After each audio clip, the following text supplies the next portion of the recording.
الجن والإنس إن استطعتم أن تنفذوا من أقطار السماوات والأرض فانفذوا لا تنفذون إلا بسلطان। যারা অহংকারী, যারা স্বৈরাচারী, যারা জালিম, আল্লাহ পাক তাদেরকে বলছেন, হে পৃথিবীর মানুষেরা, জেনেরা, যদি সম্ভব করতে পারো, আমার আইন ভালো লাগে না, আমার ইসলাম পছন্দ হয় না, আমার আলেম ভালো লাগে না, আমার কোরআন ভালো লাগে না, অবস্থা যদি এমনটি হয়, বেরিয়ে যাও, বেরিয়ে যাও।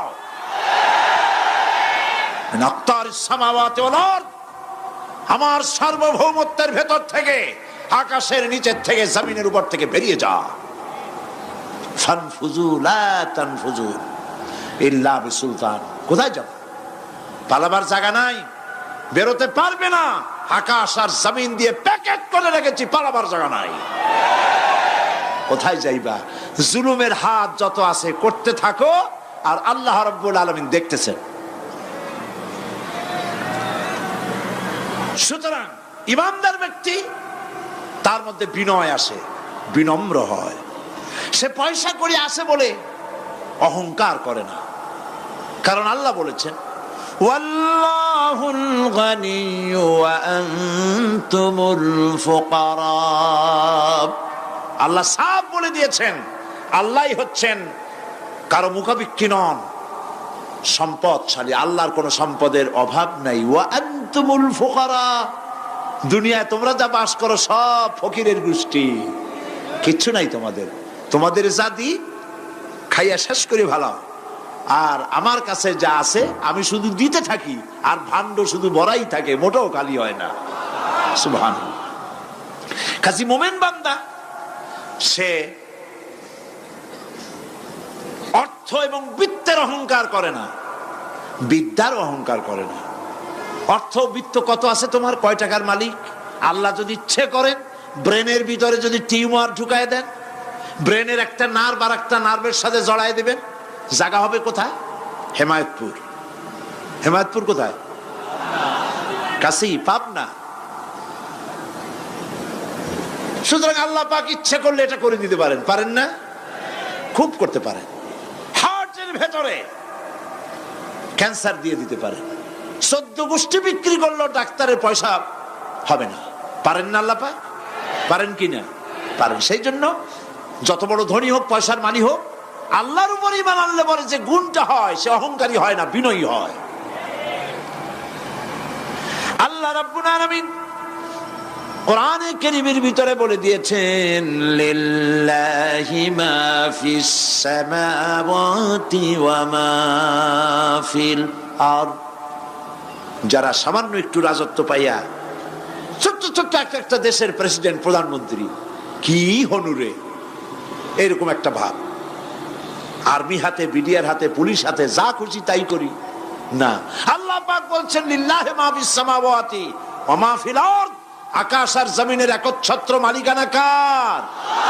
চিল্লায় বলুন, আল্লাহ পাকের। সুতরাং তুমি মাতবারি করিয়া কদ্দূর পারবা? বেশি দূর যেতে পারবে না। গ্রামে গোয়াল আছে, গরু রাখে যে জায়গায়, ওই জায়গাটার নাম কি? গোয়াল।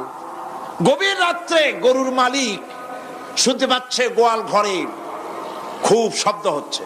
রাখালকে ডেকে বলছে, দেখতো কি, কিসের শব্দ? কয় যে, দেখে এসে জবাব দিচ্ছে যে গোয়ালে যে ষাটটার শিং মোটা, তার গুতার চোটে ওই গোয়ালের মধ্যে যত গরু আছে কেউ টিকতে পারতেছে না, খালি গুতাইতেছে সমানে। মালিক কয় যে, দীর্ঘদিন থেকে দেখতেছি এটার গুতার চোটে সমস্ত গরুগুলি অস্থির হয়ে যাচ্ছে, যা একটা মোটা দড়ি দিয়া, খাট্ট একটা দড়ি দিয়া খুঁটির সাথে জড়াইয়ে বাঁধতে রাখ গলাটারে। মোটা একটা দড়ি দিয়া গলার সাথে, খুঁটির সাথে যদি বাঁধতে দেয়, এরপরে খালি ফোঁস করতে পারবে, গুতাইতে আর পারবে না। ঠিক অনুরূপ ভাবে কোন জনপদ থেকে, কোন দেশ থেকে যখন দেশের মানুষেরা, যখন দেশের নিরস্ত্র মানুষেরা, গরিব মানুষেরা যখন আল্লাহর দরবারে গভীর রাত্রে ফরিয়াদ তোলে, আল্লাহ জুলুমে অত্যাচারে জর্জরিত হয়ে গেলাম, মার খেতে খেতে শেষ হয়ে গেলাম, অত্যাচারে অত্যাচারিত হচ্ছি, চিৎকার বাড়তে থাকে, আল্লাহ পাক তখন তার নজর দিয়ে দেখেন। আল্লাহ তো দেখতেই থাকেন সব সময়ের জন্য। আল্লাহ পাক কার কারণে এগুলি হচ্ছে আল্লাহ পাক টের পান। শিং কারো কারো মোটা হয়েছে, আজরাইলকে পাঠায় দেন, যাও খাটো দড়ি দিয়ে বাঁধে থো। খাটো দড়ি কোনটা বুঝছেন? 3 হাত, 3 হাত কবর কোনটা? খাটো দড়ি দিয়ে বাঁধে থো। সুতরাং কত বড় বড় রাজা বাদশা ক্ষমতা এলো, মানুষের উপরে জুলুম করলো, আল্লাহ পাক তার ইন্তেকাম নিয়েছেন। সেই আল্লাহ এখন আর নাই, নাউজুবিল্লাহ। সে আল্লাহ আছেন কিনা? পূর্ণ শক্তিতে বহাল কিনা? হুয়াল হাইয়ুল কাইয়্যুম। এমন অবস্থা নয় যে বাংলাদেশে কি হচ্ছে আর আল্লাহ টের পাচ্ছেন না। কি বলেন? আল্লাহ রাব্বুল আলামিন বলেন, লা তাখুযুহু সিনাতুন ওয়ালা নাওম। ঘুম নাই, তন্দ্রা নাই। কার? ঘুমানো না, তন্দ্রাও যান না। তন্দ্রা কারে কয়?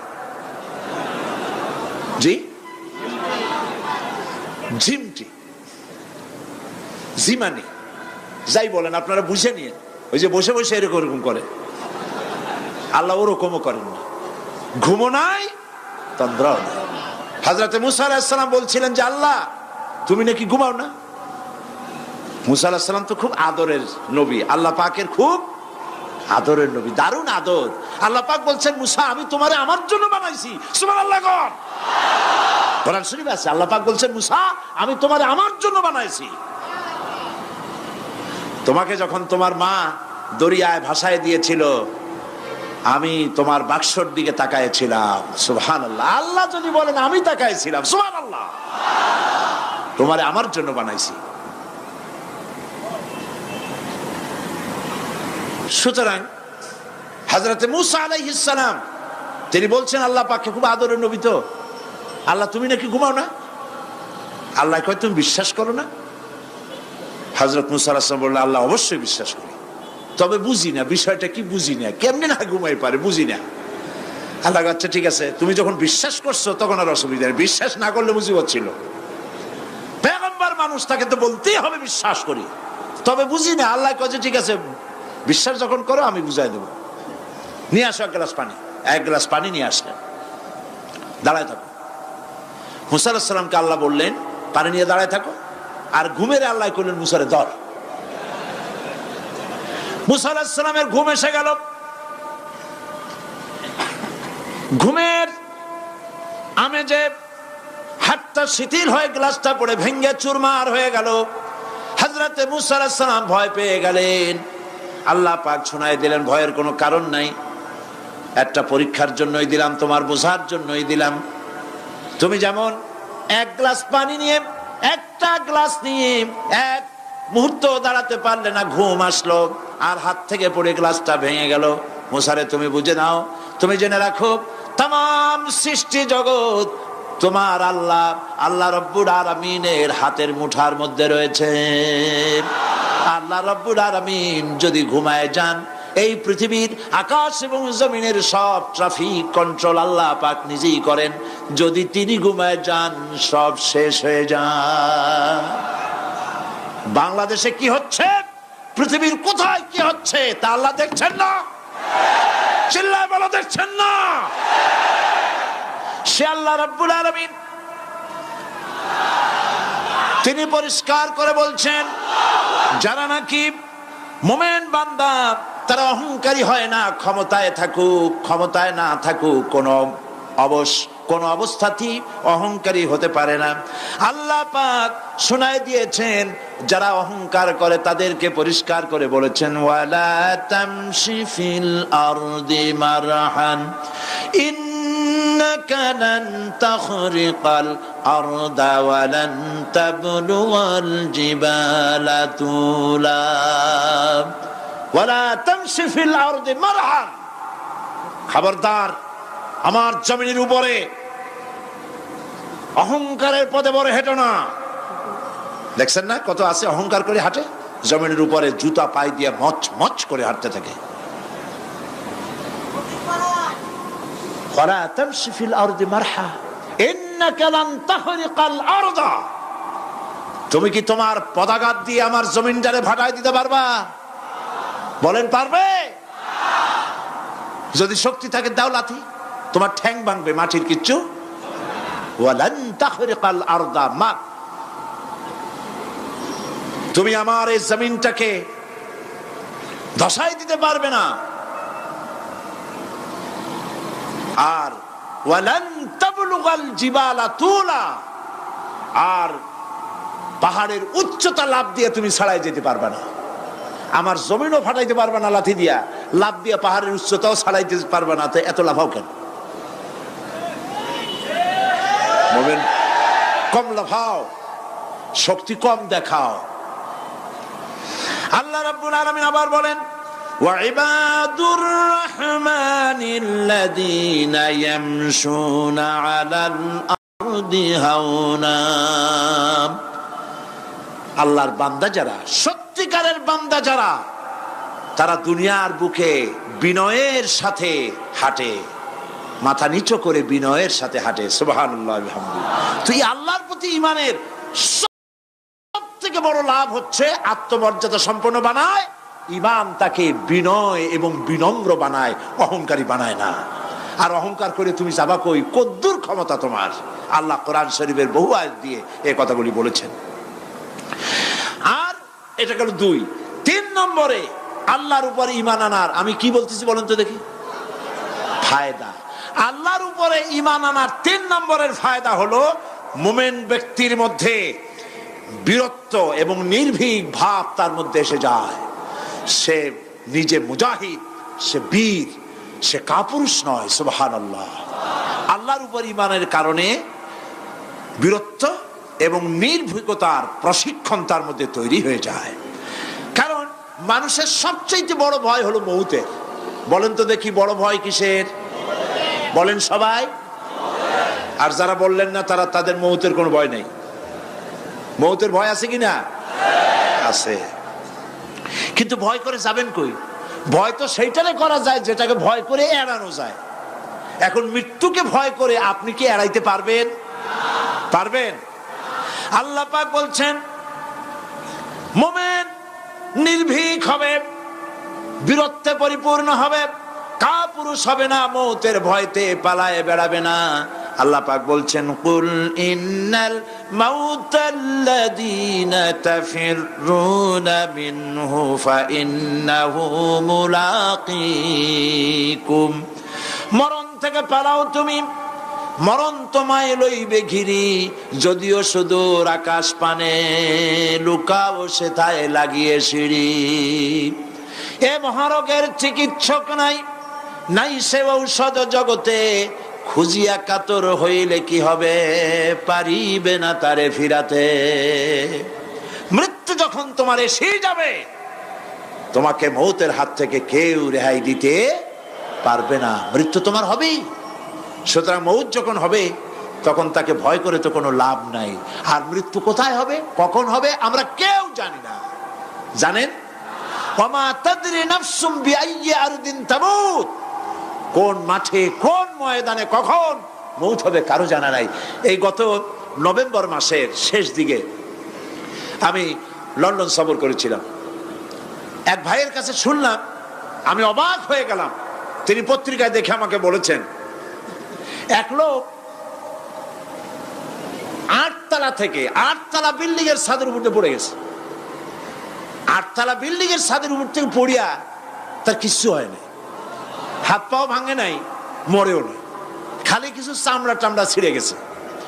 তাড়াতাড়ি অ্যাম্বুলেন্স আসছে, অ্যাম্বুলেন্সে তাকে নিয়ে গেছে, হসপিটালে নিয়ে যাবে চামড়াগুলো সেলাই করে দেওয়ার জন্য। অ্যাম্বুলেন্সে উঠাইয়া তাড়াতাড়ি অ্যাম্বুলেন্স আসছে, দরজা যেভাবে লাগাইছে দরজাটা ভালোভাবে লাগে নাই। দেখেন নাই মাইক্রোবাসে বা অ্যাম্বুলেন্সে অনেক সময় দরজা এরকম মারার পরে অনেক সময় লাগে না, যার জন্য ড্রাইভার বলে যে দরজাটা ভালো করে লাগায় নাই, ঠিক না? দরজাটা ভালো করে লাগে নাই। সামনে চলতে গিয়ে এই গাড়িটার ব্রেক কষতে হয়েছে ড্রাইভারের কোনো কারণে। যেই না ব্রেক কষেছে আর অমনি দরজা যেটা লাগছিল না ভালো করে দরজাটা খুলে গেল, আর রুগীটা 8 তলা কাছে পড়ছিল, ওইটা ছিল পাশে, সে ছিটকে গিয়ে রাস্তায় পড়লো, আর একটা বাস সামনের থেকে এসে মাটিতে তাকে চ্যাপ্টা করে দিয়ে চলে গেল। শুনিয়া আমার মুখ থেকে বেরিয়ে গেল আল্লাহু আকবার। বলেন আল্লাহু আকবার। কি আল্লাহ পাকের কি প্রচন্ড ক্ষমতা, কি ইচ্ছা তার। মৃত্যুর জন্য সময়ও লাগবে, জায়গাও লাগবে, দুটো জিনিস এক হতে হবে। আল্লাহর যাকে যে মৃত্যু দিবেন, মৃত্যুর জন্য সময় এবং জায়গা দুটোর কম্বিনেশন হতে হবে। 8 তলা থেকে পড়বে ঠিক, কিন্তু মরবে না। আজরাইল অপেক্ষা করতেছে রাস্তায়, বাস আসবে যখন। 8 তলা থেকে পড়লো, অবিশ্বাস্য ভাবে লোকটা বেঁচে গেল, আর হসপিটালে তার যাওয়া হলো না। গাড়ির দরজা খুললো, রাস্তা দিয়ে পড়লো, আজরাইল দ্রুত তার কাম সেরে চলে গেল। সুতরাং মুমিন ব্যক্তি আল্লাহর উপর ঈমান আনার কারণে দুর্জয় মনোবল সৃষ্টি হয়। কাপুরুষ জীবনে কয়েকবার মরে, সাইকেলের টায়ার বাস্ট হয়েছে শুনে বেহুশ হয়, তারপরে ট্রাকের টায়ার বাস্ট হয়েছে শুনলে কানের তলা ফেটে যায়, বোম বাস্ট হয়েছে আওয়াজ শুনে হার্ট ফেল করে, পাতিশিয়ালের ডাক শুনলে কোনো হুশই থাকে না। এই হচ্ছে কাপুরুষদের কাজ। আর ইমানদার ব্যক্তি এগুলি পরোয়া করে না। তার জানা আছে যে আমার নির্ধারিত সময়ের এক মুহূর্ত আগে আমার মৌত হবে না। তো মৌত যখন আমার জন্য অবধারিত, দুনিয়ায় আসছি যখন, মৌত যখন হবেই, সেই মৌত বিড়ালের মতো হোক তা কি চান? পাতিশিয়ালের মতো হোক তা কি চান? আমি তো বলি যে বিড়ালের মতো 500 বছর বেঁচে থাকার কোনো লাভ নাই, সিংহের মতো 5 মিনিট বাঁচুন।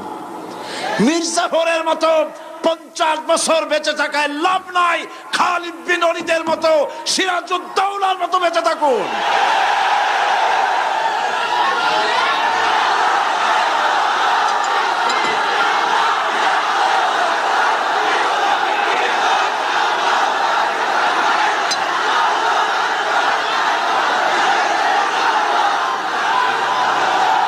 বসেন, আপনারা যদি দাঁড়ায় যান তাহলে আমি করব কি? বসেন বসেন। সেই জন্য এই ক্ষণস্থায়ী জীবনকে কেন সেই অনন্ত সুখময় জীবনের জন্য উৎসর্গ করে দেব না, যা আল্লাহর কাছে পাওয়া যাবে কিয়ামতের দিন। দেখেন, মৃত্যু হওয়া উচিত মুসলমানদের, শাহাদাতের মৌত হওয়া উচিত। কি মৌত হওয়া উচিত? আল্লাহকে আজকে প্রাণ খুলে বলি, আল্লাহ জীবন তো নিবাই, সুতরাং জীবন যখন নিবা, মৌতটা শাহাদাতের মৌত তুমি আমাদের দান করে দিও। কাপুরুষের মতো মরতে চাই না, শাহাদাতের মৌত চাই। সুবহানাল্লাহ বলেন, আমিন বলেন। মুমিন ব্যক্তি তার বড় ফায়দা, সে সাহসী হয়। সুবহানাল্লাহ বলেন। দেখেন বুখারী শরীফের হাদিস, যুদ্ধের জন্য, বদরের যুদ্ধ, হুজুর সাল্লাল্লাহু আলাইহি ওয়াসাল্লাম সৈন্যদেরকে রিক্রুট করছেন, কিন্তু কথা বলতে গিয়ে রাসূল করিম সাল্লাল্লাহু আলাইহি ওয়াসাল্লাম দাওয়াত দিচ্ছেন, কিন্তু মনে মনে চিন্তাও করছেন যে সামান্য কিছু লোক, অস্ত্রপাতি কম, এই জিহাদের অবস্থাটা তারা কিভাবে নেবে। একজন যুবক সাহাবী দাঁড়ায় গেলেন, তার নাম মিকদাদ রাদিয়াল্লাহু তাআলা আনহু। যুবক, এই পৃথিবীতে যুবকদের ইসলামের সবচাইতে অবদান কাদের? চিল্লায় বলো। যুবকদের অবদান সবচাইতে বেশি। হযরত মিকদাদ রাদিয়াল্লাহু তাআলা আনহু তিনি দাঁড়ায় গেলেন, তিনি বললেন, ইমদি বিনা ইয়া রাসূলুল্লাহ হাইসু মা তাশা। হাদিস, হে রাসূল, আপনি আমাদেরকে নিয়ে চলুন, কত সৈন্যতারা আসতেছে, কত অস্ত্র নিয়ে আসতেছে, এটা আমাদের ভাববার বিষয় নয়। আপনি আমাদের নিয়ে চলুন, হাইসুমা তেশা আয় হাইসুমা আমারাকাল্লাহ। আল্লাহ আপনাকে যেদিকে আমাদের নিয়ে যাইতে কয় আপনি সেই দিকে আমাদের নিয়ে চলুন। ইন্না লা নাকুলু লাকা কামা ক্বালা বনু ইসরাঈল লিমূসা আলাইহিস সালাম ইযহাব আনতা ওয়া রাব্বুকা ফাকাতিলা ইন্না হাহুনা কাঈদুন। অর্থাৎ হে রাসূল, আমরা বনি ইসরাইলের মতো বলবো না। শোনেন, আমরা বনি ইসরাইলের মতো বলবো না যে মুসা তুমি এবং তোমার আল্লাহ এই দুইজনে গিয়ে ফেরাউনের বিরুদ্ধে যুদ্ধ করো, আমরা যাবো না, আমরা এখানে বসে থাকবো। এই কথা আমরা বলবো না। আমরা মুসা আলাইহিস সালামের উম্মত নই, আমরা মুহাম্মদ সাল্লাল্লাহু আলাইহি ওয়াসাল্লামের উম্মত। বরং আমরা বলবো বাল ইযহাব আনতা ওয়া রাব্বুকা ফাকাতিলা ইন্না মাআকুমা মুকাতিলুন। বরং আমরা বলবো আপনি চলুন, আমরা আপনার সাথে আল্লাহর হুকুম মাফিক লড়বো, জিহাদ করব, ততক্ষণ পর্যন্ত মা দামাত আইনুম মিন্না তাতাররাফ, যতক্ষণ পর্যন্ত আমাদের চোখের পাতা নড়তে থাকে ততক্ষণ আপনার সাথে থেকে কাফেরের বিরুদ্ধে লড়াই করে যাব। জীবনের পরোয়া তারা করেন নাই, জীবনের পরোয়া করেননি। হুজুর সাল্লাল্লাহু আলাইহি ওয়াসাল্লাম দারুণ ভাবে খুশি হয়ে গেলেন। হুজুর হেজিটেট ফিল করছিলেন যে এই সামান্য কিছু লোক, অস্ত্র নাই, পাতি নাই, এতগুলি লোকের বিরুদ্ধে যুদ্ধ করতে যাবে। যুবকের মুখে এই কথা শুনে হুজুর দারুণ খুশি হলেন। আল্লাহর নবী বললেন কুমু বিনা ইলা জান্নাতিন জান্নাতুন আরদুহা কারদিস সামাওয়াতি ওয়াল আরদ। ও সাহাবীরা, তোমাদের মনোভাব যখন এই, তোমাদের মানসিকতা যখন এই, চলো আমার সাথে বেহেশতের দিকে, সেই জান্নাতের দিকে যেই জান্নাত আল্লাহর আকাশ আর জমিনের চাইতে অনেক প্রশস্ত। চলো আমার সাথে বেহেশতে, সুবহানাল্লাহ, চলো আমার সাথে জান্নাতে। ফাকামা উমাইর বিন হামাম ওয়া কানা ইয়াকুলু তামার। হযরত উমাইর নামক একজন যুবক দাঁড়ায় গেলেন এবং তিনি হাতে কতগুলি খরমা ছিল, সেই খরমাগুলি তিনি চিবোচ্ছিলেন। রাসূলুল্লাহর বক্তৃতা শুনতেছিলেন আর খরমা চাবাচ্ছিলেন। খরমা চাবান, বিচিগুলি ফেলে দেন, এভাবে করতেছেন, হাতে কতগুলো খরমা। হযরতে উমাইর বলছেন ওয়াকালা বাখ বাখ, অর্থাৎ আয় আযমাহু আয় আহসানাহু। হে রাসূল, আপনি কি সুন্দর কথা বললেন। আপনার সাথে লড়াই করতে যাব কাফেরদের বিরুদ্ধে, সেই লড়াই করলে এমন বেহেশত পাবো যে বেহেশত হবে আকাশ আর জমিনের চাইতেও প্রশস্ত। তাহলে ওয়াল্লাহি হাত্তা আকুলাহুন্না ইন্নাহা লাহায়াতুন তাবিলা, তাহলে আমার হাতে যে খরমাগুলি আছে এই সমস্ত খরমাগুলি খেতে গেলে কিন্তু অনেক সময় লেগে যাবে। এত সময় বেহেশতে যাওয়ার জন্য আমি তো তর সহ্য করতে পারবো না। ফারামা বিহিন্না, হাতের সব খরমা ফালাই দিলেন, যুদ্ধে ঝাঁপায় পড়লেন। অনেকক্ষণ কাফেরদের বিরুদ্ধে লড়াই করে হযরত উমাইর শাহাদাত বরণ করলেন। রাসূলুল্লাহ তার লাশের কাছে গিয়ে আঙ্গুল দিয়ে ইশারা করে বললেন ইন্নাকা মিন আহলিহা। উমাইর, তুমি যেই বেহেশতে যাওয়ার জন্য খরমাগুলি খাওয়ার সময় পাচ্ছিলে না, তাড়াতাড়ি করে খরমাগুলি হাত দিয়ে ফেলে দিয়েছিলে, আমি আল্লাহর রাসূল, আমি সাক্ষ্য দিচ্ছি অবশ্যই আল্লাহর সেই জান্নাত তোমার জন্য অবধারিত। মুমিন ব্যক্তি সে কখনো মৃত্যুর ভয়ে উদ্দেশ্য হাসিল থেকে চুপ করে বসে থাকে না। সে ভয় করে কেবলমাত্র কাকে? সে মৃত্যুর ভয়। মৃত্যু হবেই এবং আমার জন্যে বিশ্বাস রাখতে হবে, আমার জন্যে যদি কোনো বুলেট এর উপরে আমার নাম লেখা থাকে, পৃথিবীর সমস্ত মানুষ আমাকে পাহারা দিয়ে সেই বুলেট থেকে আমাকে রক্ষা করতে পারবে না। আর যদি কোনো বুলেটে আমার নাম লেখা না থাকে, সারা পৃথিবীর সমস্ত মানুষ বৃষ্টির মতো গুলি বর্ষণ করলেও একটি গুলিও আমাকে বিদ্ধ করতে পারবে না। এটার নাম হলো ঈমান। এটার নাম কি? এই ঈমান পেলাম কোথায়? কোথায় পেলাম? কোরআন শরীফে। কোথায় পেয়েছি? আল্লাহ রাব্বুল আলামিন বলেন ওয়ামা হুম বিদরিনা বিহি মিন আহাদিন ইল্লা বিইজনিল্লাহ। একথা সুস্পষ্ট, আল্লাহর অনুমতি ব্যতিরেকে বান্দার কোনো ক্ষতি সাধন কেউ করতে পারে না। জোরে বলেন সুবহানাল্লাহ। কেউ কারো কোনো ক্ষতি করতে পারবে না। যেটা ক্ষতি যদি কিছু থাকে কিসমতে, ওটা তো মুকদ্দার ছিল, তকদির ছিল, সেটাই হবে, এর বাইরে কিছুই হবে না।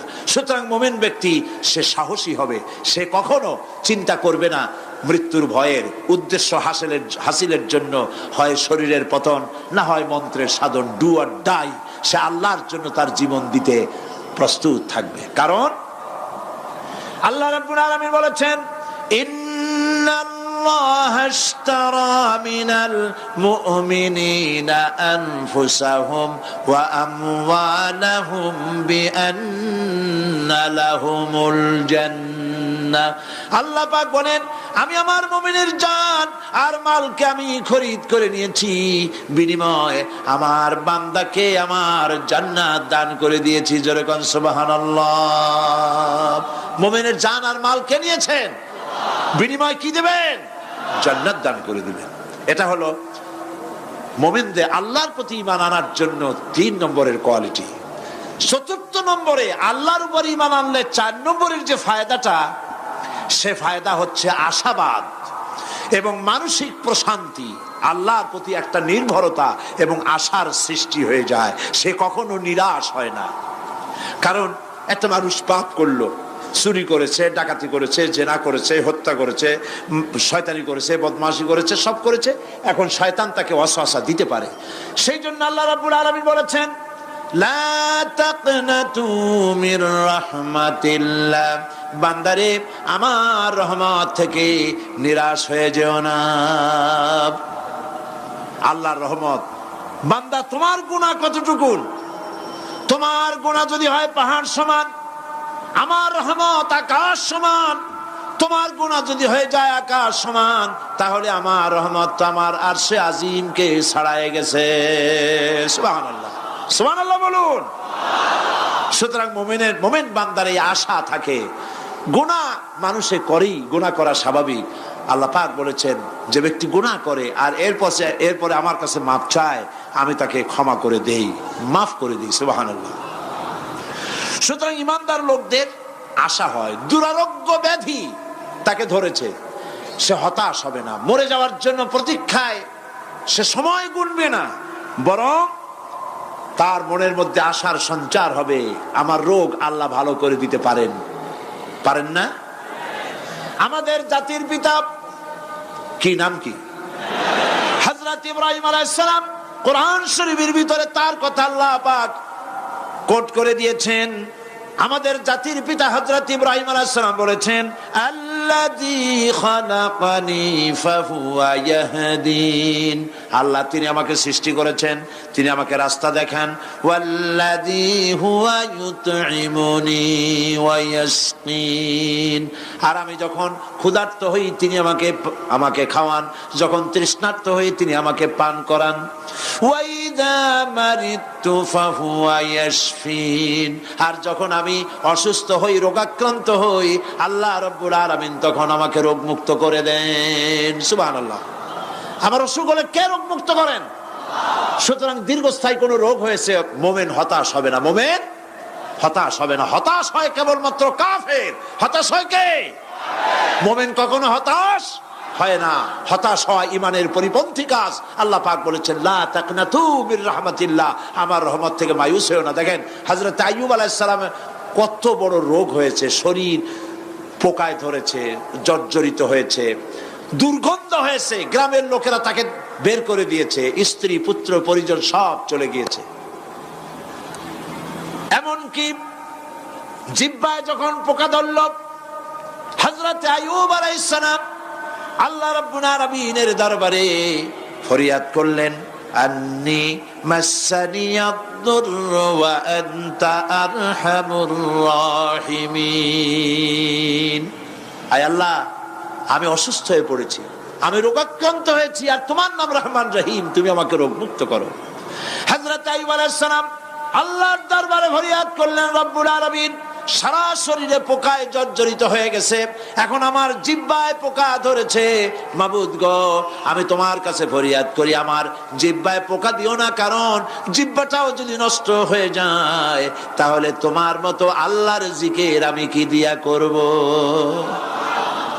হযরত আইয়ুব আলাইহিস সালাম আল্লাহ পাকের কাছে যখন এ ধরনের ফরিয়াদ জানালেন, রব্বুল আলামিন তাকে তার রোগ মুক্ত করে দিলেন, তার স্ত্রী পুত্র সব আল্লাহ রব্বুল আলামিন ফিরাইয়া দিলেন। সুবহানাল্লাহ। সুতরাং মুমিন ব্যক্তি, কোরআন শরীফে সব আছে, কোরআনের মতো শ্রেষ্ঠ ওয়াজের কিতাব পৃথিবীতে আর শুধু বোঝার দরকার। বিপদে যত বড় বিপদ আসুক, কোন বিপদে মুমিন ধৈর্য হারাবে না। হযরত ইয়াকুব আলাইহিস সালামের ছেলে ইউসুফ আলাইহিস সালামকে যখন তিনি হারায় ফেললেন, তিনি অধৈর্য হয়ে গেছিলেন নাকি? অধৈর্য হন নাই। কারণ আমি আমার বক্তৃতার সূচনায় বলেছি, আমরা কল্যাণ বুঝি না, অকল্যাণও বুঝি না। কোন বিপদ আসলে পরে আমরা হয়রান হয়ে যাই, কিন্তু বিপদের মধ্যে কল্যাণ আছে আমরা তা বুঝতে পারি না। কথা বুঝে আসছে? হযরত ইউসুফ আলাইহিস সালামকে কুয়ার ভিতরে ফেলে দেওয়া হলো। 11 ভাই মনে করেছে কুয়ার ভিতরে ফেলে দিয়া ইউসুফ আলাইহিস সালামকে মেরে ফেললাম, কিন্তু তারা বোঝে নাই আসল কামটা কি হয়েছে। এটা তো কুয়া নয়, এটা একটা টানেল, এটা একটা সুড়ঙ্গ। একদিকে কেনান হলো তার এক মুখ, ওই সুড়ঙ্গের এক মুখ হলো কেনানের। কেনান ইউসুফ আলাইহিস সালামকে ফেলে দেওয়া হলো কুয়ার ভিতরে মারার জন্যে, কিন্তু আল্লাহ পাকের ইচ্ছা ইউসুফ আলাইহিস সালাম মরবে না। এই টানেলের অপর প্রান্ত মিশরের সিংহাসনের টানেলের এপার দিয়া ইউসুফ আলাইহিস সালামকে ঢুকালেন, অপর প্রান্তে মিশরের সিংহাসনে ইউসুফকে আল্লাহ বসাইয়া দিলেন। হযরত ইয়াকুব ছেলের জন্য অধৈর্য হলেন না। যখন তিনি খবর পেলেন ছেলে বাঘে খেয়ে ফেলেছে, তিনি তখন বলেছেন, ফাসাবুরুন জামিলুন আসাল্লাহু আইয়াতিয়ানি বিহিম জামিআ ইন্নাহু হুয়াল আলিমুল হাকীম। ফাসাবরুন জামিল, আমি উত্তম ভাবে ধৈর্য ধারণ করলাম, এবং আমি বিশ্বাস করি আল্লাহ রাব্বুল আলামিন আমার হারানো সবকিছু আমাকে ফিরাই দিবেন। বহু বছর পর যখন হযরত ইউসুফ আলাইহিস সালাম প্রেসিডেন্ট হয়েছেন মিশরের, 11 ভাই গেল সেখানে সাহায্য আনার জন্য। সেই ঘটনা তো শোনাবো না, এমনি বলে যাচ্ছি। এরপরে তিনি তাদেরকে পরিচয় দিলেন, ওরা ভয় পেয়ে গেল। তিনি বললেন, ভয়ের কোনো কারণ নাই, লা তাসরিবা আলাইকুমুল ইয়াউম, আজকে আমি কোনো প্রতিশোধ তোমাদের নেব না। সুবহানাল্লাহ। এর নাম পয়গম্বর, এর নাম কি? আল্লাহর নবী। আমি আজকে কোনো প্রতিশোধ তোমাদের নেব না, তোমরা যাও। পিতার অবস্থা তিনি জানলেন, কাঁদতে কাঁদতে পিতার চোখ দুটো নষ্ট হয়ে গেছে। ইয়াকুব আলাইহিস সালাম, হযরত ইউসুফ আলাইহিস সালাম বললেন, যাও। নিজের জামাটা খুললেন, গায়ের জামা খুলে বললেন, ভাইরা আমার এই জামা নিয়ে যাও, আর আমার আব্বার চোখের উপরে এই জামাটা রেখে দিও। ছেলেরা যখন হযরত ইউসুফ আলাইহিস সালামের জামা নিয়ে মিশর থেকে রওনা করেছে, গল্প নয়, উপন্যাস নয়, আল্লাহ পাক এই কোরআন শরীফে সূরা ইউসুফে বলেছেন, জামা নিয়ে মিশর থেকে রওনা করেছেন। কোথায় মিশর আর কোথায় কেনান? কেনানে বসে হযরত ইয়াকুব আলাইহিস সালাম বলছেন, তোমরা যদি আমাকে মতিভ্রম পাগল যদি মনে না করো, তাহলে একটা কথা বলি, আমার নাকে এখন আমি ইউসুফের গন্ধ পেতেছি। তোমরা যদি আমাকে মতিভ্রম না করো, তাহলে আমি বলি আমি কিন্তু ইউসুফের গন্ধ পেতেছি। সুবহানাল্লাহ। হযরত ইউসুফ আলাইহিস সালামের জামা এনে ভাইরা যখন হযরত ইউসুফের চোখের উপরে রেখে দিলেন, হযরত ইয়াকুবের দুটো চোখ সাথে সাথে আল্লাহ ভালো করে দিলেন। ফাসাবরুন জামিল, ধৈর্য ধরো। ইমানদার ব্যক্তি আশার উপরে তার জীবন বাঁচে, কারণ যত বড় বিপদ আসুক না কেন, আশ্রয় পাওয়ার একটা জায়গা আছে, তার নাম হলো আল্লাহ। নাম কি? বলেন আল্লাহ। সবাই বলেন আল্লাহ, আল্লাহ, আল্লাহ, আল্লাহ। হযরত ইউনূস আলাইহিস সালাম মাছ মাছটাকে গিলে ফেলে দিল, মাছটাকে গিলে মাটির অতল তলদেশে চলে গেছে। এত বড় বিপদ পৃথিবীর কোন মানুষের হতে পারে নাকি বলেন? কি বলেন? মাছের পেটের ভিতরে জানালা নাই, দরজা নাই, বেরোবার কোনো পথ নাই, মাছ গেছে পানির অতল তলদেশ। আল্লাহ পাক কোরআন শরীফের ভিতরে মানুষকে শোনান, আল্লাহ ওয়াজ করছেন, সুবহানাল্লাহ বলেন। আল্লাহ পৃথিবীর মানুষকে ওয়াজ করছেন, দুনিয়ার মানুষকে শোনান। আমার ইউনুস তো ধৈর্য হারা হয় নাই। ওয়াজান্নুন ইয যাহাবা মুগাদিবান ফাযান্না আন লান নাকদিরা আলাইহি ফানাদা ফিয যুলুমাতি আন লা ইলাহা ইল্লা আনতা সুবহানাকা ইন্নী কুনতু মিনাজ জালিমিন। ফানাদা ফিয যুলুমাত,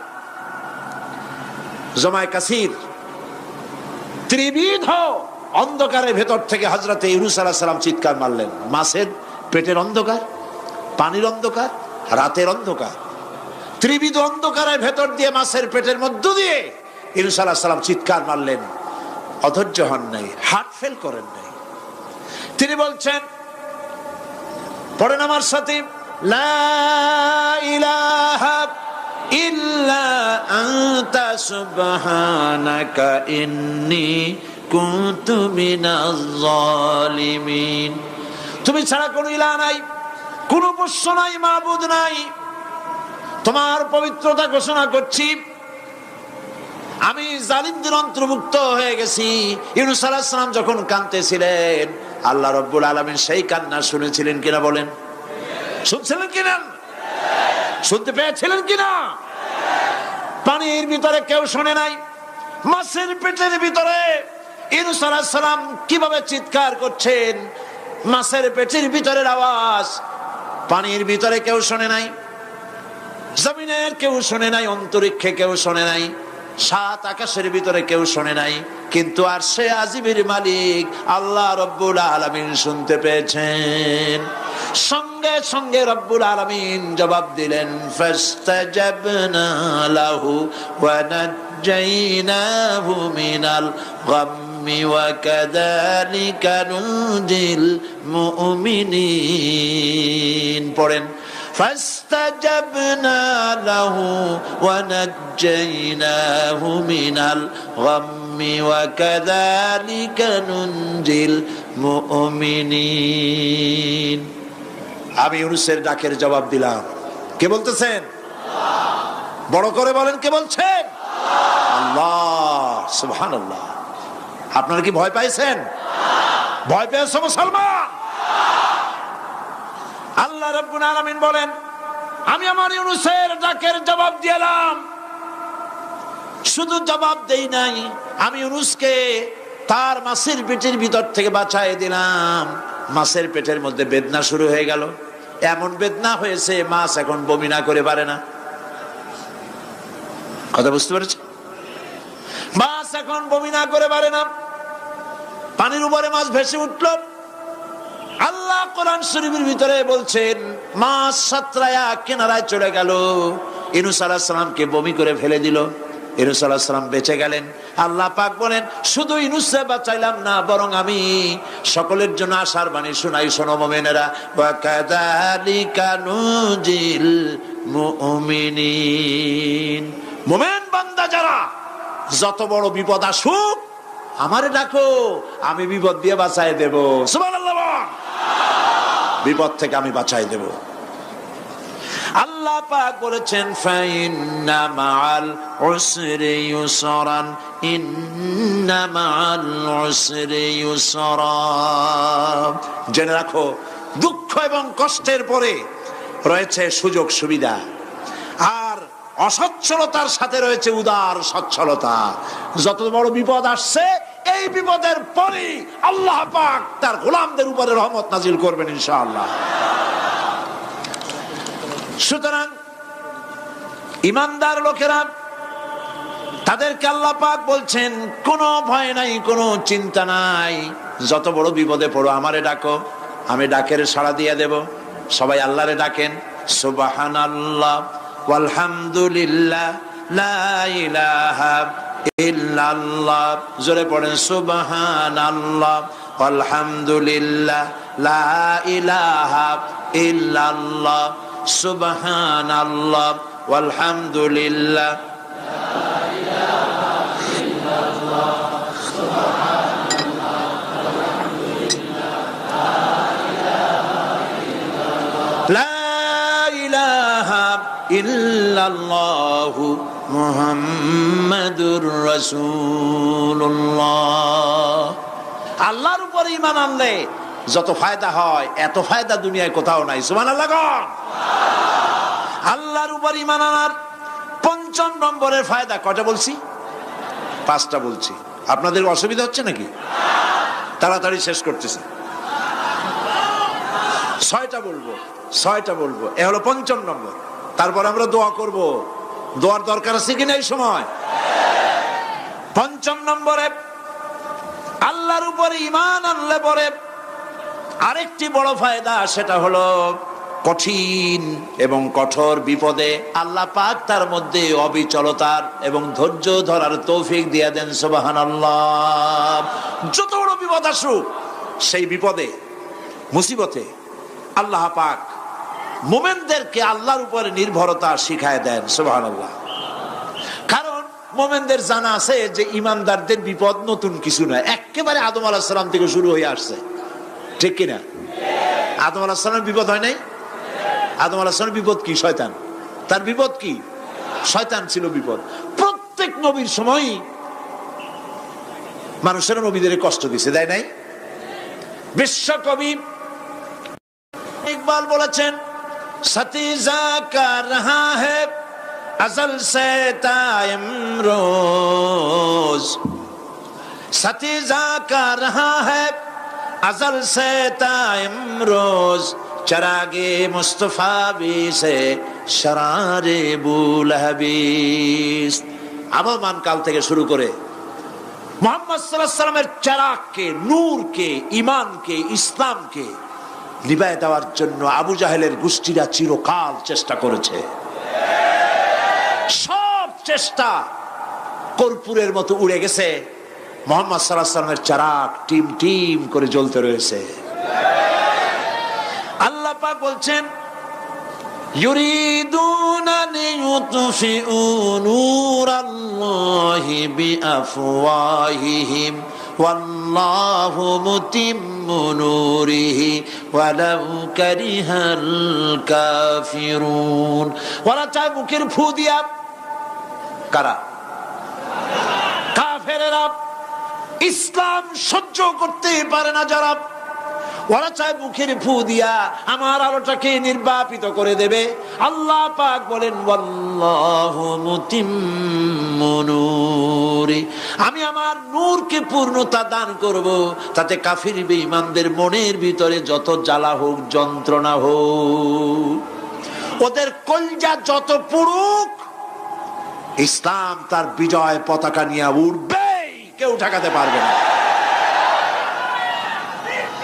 আল্লাহ রাব্বুল আলামিন, আল্লাহ পাক বলছেন, ওয়াকাযালিকা জাআলনা লিকুল্লি নাবিয়্যিন আদুওয়াম মিনাল মুজরিমিন। আর এমনি করে আমি সকল নবীর শত্রু বানিয়েছি সব পাপিষ্ঠ অপরাধ প্রবণ লোকদের। শুনছেন কথা? শোনেন নাই? আল্লাহ পাক বলছেন, দুনিয়ার সব নবীদের তাদের জন্য আমি শত্রু বানাইছি। কাদেরকে? যারা সব থেকে বেশি পাপিষ্ঠ, অপরাধ প্রবণ। এরা হচ্ছে নবীর দুশমন। এরা সব নবীদের সাথে দুশমনি করেছে। আজও দেশের আলেমদের সাথে দুশমনি করে সবচাইতে বড় পাপিষ্ঠরা। এটা কোরআন। এটা কি? কোরআন। জোরে বলেন, এটা কি? আল্লাহ রাব্বুল আলামিন বলছেন, ওয়াকাযালিকা জাআলনা লিকুল্লি নাবিয়্যিন আদুওয়াম মিনাল মুজরিমিন। সব পাপীরা, পাপিষ্ঠরা আমার দ্বীনের দাওয়াত যারা দেয় তাদেরকে জীবনের দুশমন মনে করে। কেন? শোনেন, আমি কার ওয়াজ শোনাচ্ছি? কার ওয়াজ শোনাচ্ছি? আমার আল্লাহর ওয়াজ। অপরাধটা কি? নবীদের বিরুদ্ধে, নবীর ওয়ারিস ওয়ারাসাতুল আম্বিয়া কারা, তো তাদের বিরুদ্ধে তাদের অপরাধটা কি? তাদের অপরাধ সম্পর্কে আল্লাহ নিজে বলেন, ওয়ামা নাকামু মিনহুম ইল্লা আন ইউমিনু বিল্লাহিল আজিজিল হামিদ। এদের বিরুদ্ধে অ্যাকশন নেওয়ার আর কোনো অপরাধ ওদের নাই। ওদের একমাত্র অপরাধ, ওরা আল্লাহর জমিনে আল্লাহর আইন প্রতিষ্ঠা করতে চায়। এটাই হচ্ছে অপরাধ। এই অপরাধে নবীদের শাস্তি হয়েছে। নবীরা মার খেয়েছেন, সাহাবায়ে কেরাম মার খেয়েছেন। আমরা তো সাহাবায়ে কেরামের জুতার ধুলার সমানও নই, সুতরাং এগুলি আমাদের পাওনা। এই রক্তের বিনিময়, জীবনের বিনিময় আল্লাহ পাক তার দ্বীনকে প্রতিষ্ঠা করবেন ইনশাআল্লাহ। হযরতে খাব্বাব, বুখারী শুনুন, বুখারীর হাদিস। আমি কোনো কথা বানিয়ে বলি না, আমি লেখাপড়া করি, পড়াশোনা করি, চোখে দেখি, তারপরে কথা বলার চেষ্টা করি। বাজে গপ্প কিস্সা কাহিনী বলার অভ্যাস আমার কোনো কালে ছিল না, নাই। রাসূল করিম সাল্লাল্লাহু আলাইহি ওয়াসাল্লামের মতো মানুষ, ওনার মতো মানুষ, আহারে, তার চাইতে শ্রেষ্ঠ মানুষ কি পৃথিবীতে আছে? তিনি মার খাইছেন না খান নাই? আহা, কিভাবে তাকে মারলো! গলায় চাদর দিয়ে পেঁচাইয়া আছাড় মেরে ফেলে দিয়ে তারপরে তাকে প্রহার করা হয়েছে। আবু জাহেল মেরেছে, বেহুশ হয়ে গেছেন হুজুর। হযরত হামজা তখনও কাফের ছিলেন।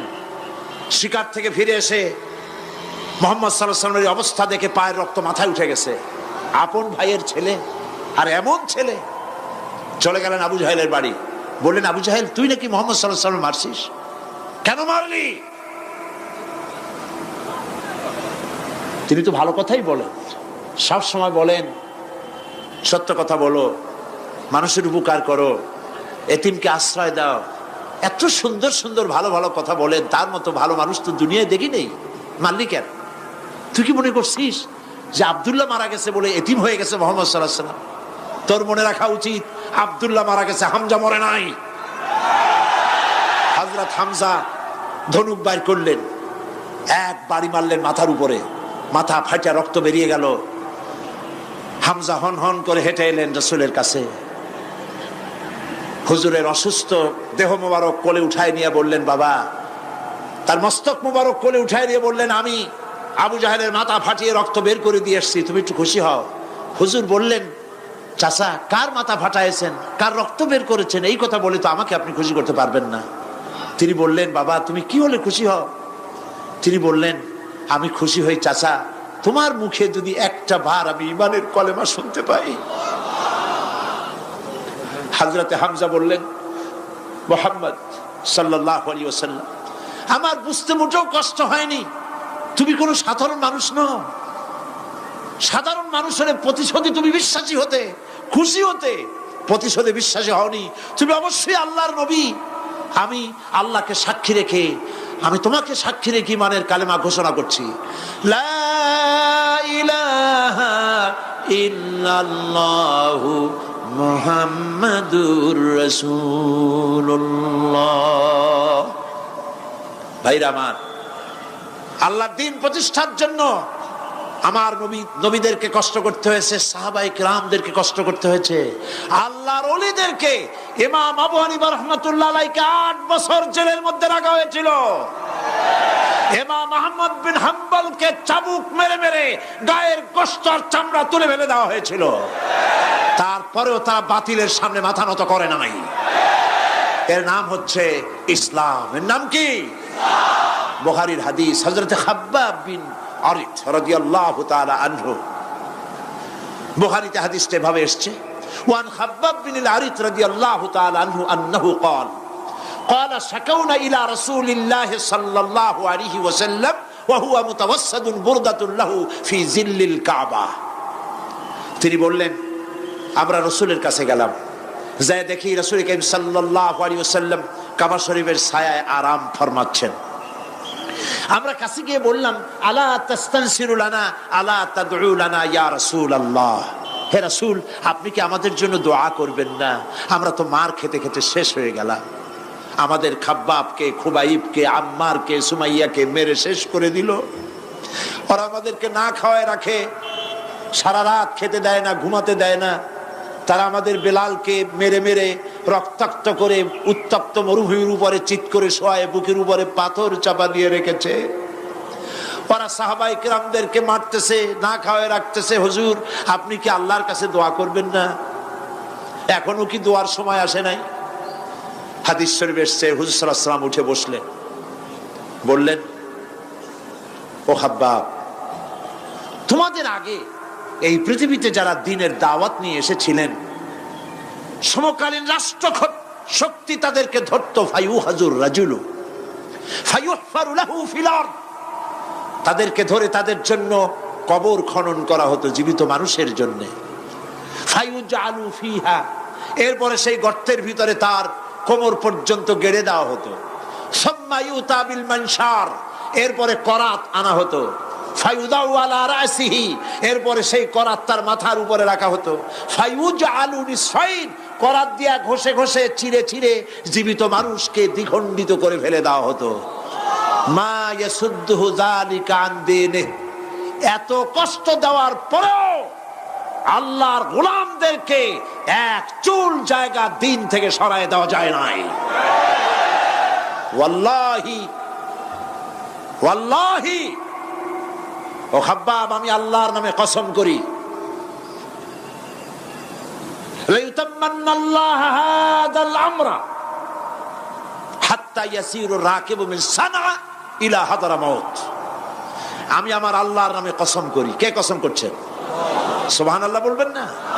রাসূলুল্লাহ কসম করছেন, আমি কসম করি আল্লাহর, সেদিন বেশি দূরে নয় যেদিন ইয়েমেনের রাজধানী সানা থেকে শুরু করে হাজরামাউত পর্যন্ত হাজার হাজার মাইল সওদাগরেরা তাদের পণ্য নিয়ে, মহিলারা তাদের সৌন্দর্যের পসরা নিয়ে একাকিনী অথবা দলবদ্ধভাবে যাতায়াত করবে মরুভূমির উপর দিয়ে।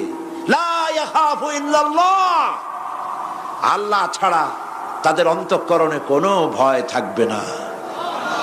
ওয়ালাকিন্নাকুম তাস্তাজিলুন, তোমরা বড্ড তাড়াহুড়ো করছো, অপেক্ষা করো, সেরকম সময় আসবে। রাসূল করিম সাল্লাল্লাহু আলাইহি সাল্লাম সেরকমের সময় দিতে পেরেছিলেন নাকি পারেন নাই? পেরেছিলেন কিনা? সেজন্য রক্ত দিতে হয়েছে, সেজন্য মার খেতে হয়েছে, সেজন্য জেলে যেতে হয়েছে।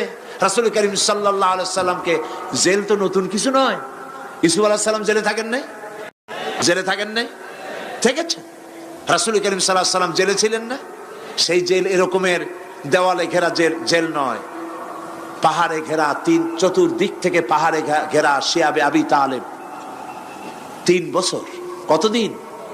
টানা 3 বছর রাসূল, তার সাহাবী, তাদের স্ত্রীরা, বাচ্চা বাচ্চা ছেলেপেলেরা 3 বছরের মধ্যে সরকার ঘোষণা করেছে এদের সঙ্গে কথা বলবে না, বাজার ঘাটে যেতে পারবে না, কেনা বেচা করতে পারবে না, সামাজিক বয়কট, সামাজিকভাবে বয়কট করে রেখেছে। সাথে যা ছিল খাবারগুলি শেষ হয়ে গেছে, তারপরে উট ছিল, ভেড়া ছিল, খাইয়ে শেষ হয়ে গেছে। এরপরে যখন কিছু নাই, উটের চামড়া ভিজাইয়া ভিজাইয়া, শুকনা চামড়া ভিজায় খেয়েছে। যুবকেরা ক্ষুধার যন্ত্রণায় বাবলা গাছের পাতাগুলি চাবায়ে খাইতে গিয়া কাটা ফুটে জিহ্বা থেকে রক্ত পড়েছে। বাচ্চা ছেলেবেলেগুলি মায়ের বুকে দুধ পায় নাই, না পায়া বাচ্চারা চিৎকার করে উঠেছে। এই চিৎকার, ক্ষুধার জ্বালার এই চিৎকারের আওয়াজ শুনে কাফেরেরা চতুর্দিকে অট্ট হাসিতে ফেটে পড়েছে। সুতরাং জেল জুলুম মুসলমানদের জন্য, আলেমদের জন্য, পীর বুজুর্গদের জন্য নতুন কিছু নয়। এই জুলম, এই অত্যাচারের পরেই আল্লাহ পাকের দ্বীন কায়েম হয়েছিল মদিনায়। রাসূলুল্লাহ বলেছিলেন, খায়রুল কুরুনি কারনি, সর্বশ্রেষ্ঠ যুগ আমার যুগ। বন্ধুগণ, আল্লাহর উপর ঈমান আনলে মানুষের ভিতরে এ ধরনের অবিচলতা আসে, বিপদে ধৈর্য ধরার হিম্মত পয়দা হয়ে যায়। সুবহানাল্লাহ বলো। মুসা আলাইহিস সালাম কে? মুসা আলাইহিস সালাম কোরআন ওয়াজ করতেছে, সুবহানাল্লাহ বলে। গল্প করতেছি না কোরআন শোনাচ্ছি? গল্প করতেছি না হাদিস শোনাচ্ছি? আল্লাহ রাব্বুল আলামিন বলেন, ফিরআউন মূসা আলাইহিস সালামকে চতুর্দিক থেকে, তিন দিক থেকে ঘেরাও করেছে। একদিকে দরিয়া, তিন দিকে ফিরআউনের সৈন্যরা। কোরআন শরীফে ঘটনা এভাবে তুলতেছে, ফালাম্মা তারাআল জামআন ক্বালা আসহাবু মূসা ইন্না লামুদরাকুন। মূসা আলাইহিস সালামের সাথীরা বলছেন, হে মূসা, আমরা তো পাকড়াও হয়ে গেছি, পালাবার কোনো পথ নাই, মরছি। মূসা আলাইহিস সালাম ভয় পাইছিলেন নাকি? ঈমান কারে বলে? হযরত মূসা আলাইহিস সালাম বললেন, কাল্লা ইন্না মা'য়া রাব্বী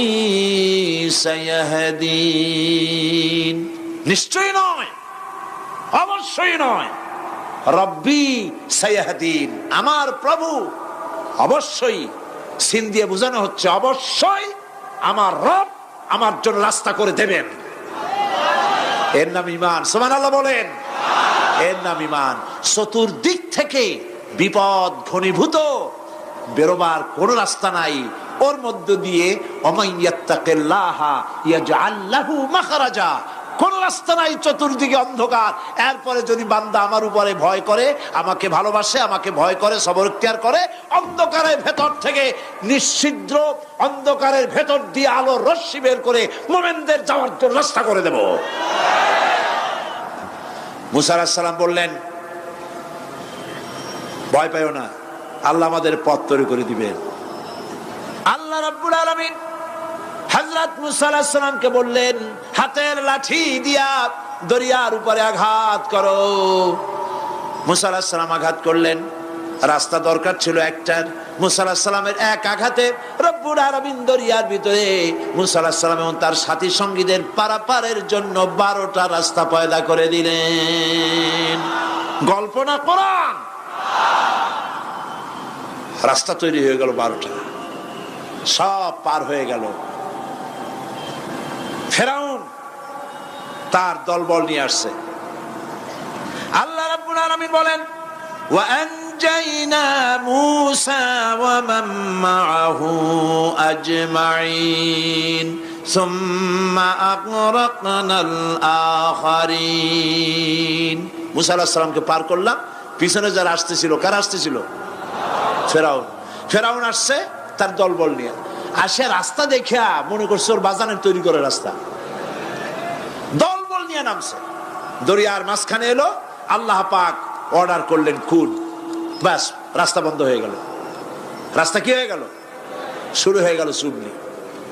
পানির ভিতরে চুবনি খাচ্ছে, নিচে যায়, উপরে ওঠে। পানি খাইতে খাইতে পেট পটকা মাছের মতো এরকম মোটা হয়ে গেছে। ডুবে ডুবে সব মরছে। এখন ফিরআউন একা, কেউ নাই। ফিরআউন একা। ফিরআউন পানির ভিতরে চুবনি খেতে খেতে তুমানের ভিতর থেকে নাক একটু জাগায় আর বলে, আমানতু আন্নাহু লা ইলাহা ইল্লাল্লাযী আমানাত বিহি বানু ইসরাঈল। ও আল্লাহ, তুমি ছাড়া কোনো ইলাহ নাই। আমি ঈমান আনলাম ওই আল্লাহর উপরে। বনি ইসরাঈল ঈমান আনছে যার উপরে। কাজী বনি ইসরাঈলদের পার করে দিয়েছো, আমারও পার করো। আল্লাহ তুমি রক্ষা করো, আমি তো মুসলমান। ওয়া আনা মিনাল মুসলিমিন, আমি তো মুসলমান, কলেমা পড়লাম, তারপরও চুবাও কেন? আল্লাহ রাব্বুল আলামিন বলেন, আল আন, এখন ওয়াকাদ আসাইতা ক্বাবলু ওয়া কুনতা মিনাল মুফসিদিন, এখন ঈমান আনতেছো। আর এর পূর্বে আমার দিন যারা জমিনে প্রতিষ্ঠিত করতে চেয়েছে তাদেরকে জেল দিয়েছো, জুলুম করেছো, অত্যাচার করেছো। আজ তোমাকে ছাড়বো না। তোমাকে শুধু মারবই না, আলিয়াউমা নুনাজ্জিকা বিবাদানিক, আলিয়াউমা নুনাজ্জিকা বিবাদানিক, আমি তোরে শুধু মারবই না, কে বলতেছেন? জোরে বলেন, কে বলতেছেন? আমি তোরে শুধু মারবই না, আল ইয়াউমা নুনাজ্জিকা বিবাদানিক, আমি তোর শরীরটারে বাঁচায় দেব। তোর শরীর পানিতে পচবে না, পোকায় খাবে না, মাটিতে পচাবে না, তোরে আমি শুটকি বানায় রাখবো। কিয়ামত পর্যন্ত দুনিয়ায় যত ফেরাউন আর ফেরাউনের বাচ্চারা আসে, তোরে দেখে যেন তারা ইতিহাস স্মরণ করে। আল্লাহ রাব্বুল আলামিন কোরআনে কারীমের মধ্যে পরিষ্কার করে মানুষদেরকে বুঝায় দিয়েছেন, আল্লাহর উপর ঈমান আনলে পরে তার হিম্মত বেড়ে যায়, মনের বল বেড়ে যায়। সুবহানাল্লাহ। হযরত রাসূল করিম সাল্লাল্লাহু আলাইহি ওয়াসাল্লাম কাফের বেঈমানেরা চতুর্দিক থেকে বাড়ি ঘেরাও করে রেখেছে, পালাবার কোনো পথ নাই। ঘুমেছিলেন তিনি, জিবরাইল এসে বলেন, ইয়া রাসূলুল্লাহ, ঘুমের থেকে জাগুন, আল্লাহ আপনাকে সালাম বলেছেন আর আপনাকে হিজরত করার জন্য মদিনায় আল্লাহর অর্ডার করেছেন। বাড়ির চতুর্দিকে কাফেররা তরবারি নিয়ে দাঁড়ানো। নবীজি ঘুমের থেকে জেগে হযরত আলীকে ডেকে বলেন, আলী রে, আমার বিছানায় আমার চাদর মুড়ি দিয়া ঘুমায় থাকো, আল্লাহ আমাকে অর্ডার করেছেন, আমি মদিনায় চললাম। হযরত আলী হুজুরের দিকে তাকায় বলেন, ইয়া রাসূলুল্লাহ, আপনার বিছানায় আপনার চাদর মুড়ি দিয়ে আমি ঘুমায় থাকবো, সকালবেলায় কাফের বেঈমানেরা এই ঘরের মধ্যে প্রবেশ করে আপনার কম্বলের নিচে আমারে দেখে তারা মোহাম্মদ মনে করে আমারই তারা কেটে কেটে টুকরা টুকরা করে দেবে।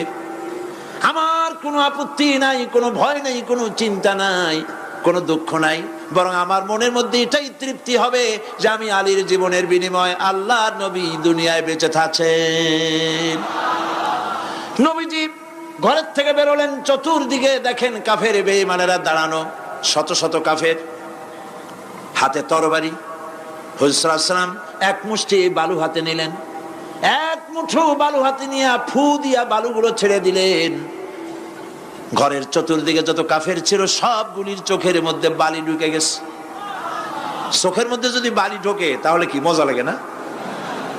দুই হাত দিয়া সমানে ঘষা শুরু করছে কাফেরেরা, দুই চোখ আঙ্গুল দিয়া ঘষাঘষি করছে। এই ফাঁক দিয়া নবীজি বেরিয়ে গেলেন, একটা কাফেরও দেখে নাই নবী কোথায় গেলে। আল্লাহ পাক পরবর্তী সময় নবীজিকে শোনায় দিলেন, ওয়ামা রামাইতা ইয রামাইতা ওয়ালাকিন্নাল্লাহ রামা। নবী, আপনি নিক্ষেপ করেন নাই যখন আপনি নিক্ষেপ করছিলেন, আপনি তো শুধু ধুলাগুলো ধরে এমনি ছাড়ছেন। ঘরের চতুর্দিকে সমস্ত কাফেরদের চোখে বালি পৌঁছে দেওয়ার দায়িত্ব আমার কুদরত গ্রহণ করেছিল। নবীজি হযরত আবু বকরের বাড়িতে এলেন, দরজায় দাঁড়িয়ে নক করেছেন, ভেতর থেকে আওয়াজ এলো। হুজুর বললেন, ইয়া আবু বকর। হযরত আবু বকর পিছন থেকে দরজার মধ্য থেকে ঘরের মধ্য থেকে জবাব দিলেন, লাব্বাইকা ওয়া সাদাইকা ইয়া রাসূলুল্লাহ। হুজুর প্রশ্ন করলেন, আবু বকর, গভীর রাত্রে জিবরাইল আমারে ঘুম থেকে জাগাইলো, তোমারে জাগাইলো কে? এক ডাকে উঠলা কেমনে? হযরত আবু বকর বলেন, ইয়া রাসূলুল্লাহ, আপনি আমারে নিয়ে হিজরত করবেন বলেছিলেন, আমি চিন্তা করেছি না জানি কত রাত্রে নবীজি আসেন, আর আমার দরজায় দাঁড়ায়া নবীজি আমারে ডাকবেন, আমি থাকবো শুয়া, বেয়াদবি হয়ে যাবে। এই জন্য বিছানায় না ঘুমায়া আপনার পবিত্র জবানের ডাক শোনার জন্য এত রাত ধরে এই দরজার সঙ্গে দাঁড়ায়া দাঁড়ায়া ঘুমাইতেছিলাম। নবীজি হযরত আবু বকর রাদিয়াল্লাহু তাআলা আনহুকে সঙ্গে করে নিয়া মদিনার পথ পরিহার করে মেসফালার মধ্য দিয়ে যারা হজে গেছেন দেখে আসছেন, মেসফালা জাবালে কেদোয়া, মেসফালার উপর দিয়া জাবালে কেদোয়ার উপর দিয়া আরো একটা পাহাড় পাড়ি দিয়া জাবালে সুরে চড়ে গেলেন। সন্ধ্যা হয়ে গেল, ফজর হয়ে কি বলে ফজরে রক্ত হয়ে গেল। হযরত আবু বকর বলেন, ইয়া রাসূলুল্লাহ, পালাবার উপায় নাই, ধরা পড়ে যাব, তাড়াতাড়ি চলেন গুহার মধ্যে ঢুকি। তবে পাহাড়ে গুহা, সাপ থাকতে পারে, বিচ্ছু থাকতে পারে, আমি আগে ঢুকি, কোনো বিপদ হয় আমার উপরে হয়ে যাক, আল্লাহর নবী সুস্থ থাকুক। হযরত আবু বকর কি মহব্বত, নিজের জীবনের চাইতে রাসূলের মহব্বত বেশি, সুবহানাল্লাহ। এই জন্য নবীজি বলেছেন, ও আমার সাহাবীরা, तमाम পৃথিবীর সমস্ত মুমিনের ঈমান যদি এক পাল্লায় রাখা হয় আর একা আবু বকরের ইমানটা যদি আর এক পাল্লায় রাখা হয়, তোমরা দেখতে পাবে তাম পৃথিবীর মুমিনের ইমানের তুলনায় একা আবু বকরের ইমানের পাল্লাটা ভারী হয়ে গেছে। হযরত আবু বকর গোয়া সাফ করে হুজুরকে ডাকলেন। হুজুর ভিতরে ঢুকলেন, বলেন আবু বকর, সারা রাতের একটা বিরাট অংশ হাঁটছি, পাহাড় বেয়েছি, কষ্ট হয়েছে, তুমি একটু বসো, তোমার উরুর উপরে মাথা রেখে আমি একটু ঘুমায় যাই। হুজুর ঘুমায় গেলেন। হযরত আবু বকর লক্ষ্য করলেন গুহার গায়ে অনেকগুলি ছিদ্র, এই ছিদ্র দিয়ে বড় বড় সাপ বেরোতে পারে, বিচ্ছু বেরোতে পারে, পাহাড়ে কি বেরোয় ভয় পেলেন তিনি জামা ছিঁড়ে ছিঁড়ে, চাদর ছিঁড়ে ছিঁড়ে গর্তগুলি বন্ধ করতে লাগলেন। কয়েকটা গর্ত বন্ধ করা গেল না, কাপড় শেষ। এবার তিনি নিজের পা দিয়া গর্ত বন্ধ করে বসে আছেন। বিষধর এক সাপ বহু চেষ্টা করেছে বেরোবার, কোন পথ না পেয়ে ছিদ্র পথে বেরিয়ে এসে হযরত আবু বকরের পায়ের উপরে দংশন করেছে। হযরত আবু বকর বিষের যন্ত্রণায় চোখ দিয়ে পানি পড়ছে। চোখের পানি দেখে রাসূলুল্লাহ ঘুম ভেঙে গেল। ঘুম ভেঙে হুজুর দেখেন হযরত আবু বকরের চোখে পানি। হযরত রাসূল জিজ্ঞেস করেন, আবু বকর কাঁদো কেন? বাড়ির কথা মনে পড়লো নাকি? বউ বাচ্চার কথা মনে পড়লো নাকি? কাঁদো কেন? হযরত আবু বকর বলেন, ইয়া রাসূলুল্লাহ, যেই দিন কালেমা পড়ে ঈমান এনেছি, সেদিন থেকে আমার জীবন, আমার স্ত্রী পুত্র পরিজনের চাইতে, আমার জীবনের চাইতে আপনাকে বেশি ভালোবাসি। হুজুর বলেন, কাঁদো কেন? হযরত আবু বকর সাপের দংশনের কথা বললেন, যন্ত্রণায় কাঁদতেছি।